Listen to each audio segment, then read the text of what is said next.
সেদিন সকালটাই বৃষ্টি দিয়ে শুরু হয়েছিল। যেহেতু হচ্ছে বছরের প্রথম বৃষ্টি ছিল, তাই একটু পাকামা মেরে হাত ভেজাচ্ছিলাম। তারপরে আমার পছন্দের বই নিয়ে বসে পড়েছিলাম। কিছুক্ষণ হচ্ছে খোঁজাখুঁজির পর এটা নিজের পছন্দ মতন হচ্ছে চ্যাপ্টার বার করে পড়তে শুরু করলাম। আমার আবার অভ্যেস আছে, যেই লাইনগুলো ভালো লাগে সেগুলোকে হচ্ছে দাগিয়ে রাখা।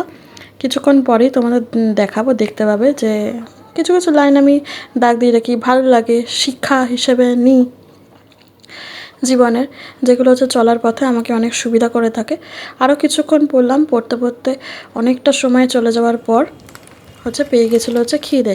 তারপরে এই দুটো খেলাম, তারপরেও পেট ভরেনি। তারপরে হচ্ছে মুড়ি চপ খাচ্ছিলাম, মা আনিয়েছিল। তো তারপরে আবার কিছুক্ষণ পড়তে বসছিলাম। এই যে দেখো, খেতে খেতে আমি দেখতে পাবে পাশের দিকে তাকাচ্ছি। কার দিকে তাকাচ্ছিলাম? এই হচ্ছে আমাদের বাড়ির পঙ্গপাল, যে বারে বারে আমার খাবারের দিকে তাকাচ্ছিল। যেহেতু চ্যানাচুর ছিল তাই দিচ্ছিলাম না। আজকের মতন টাটা, দেখা হচ্ছে নেক্সট ব্লগে।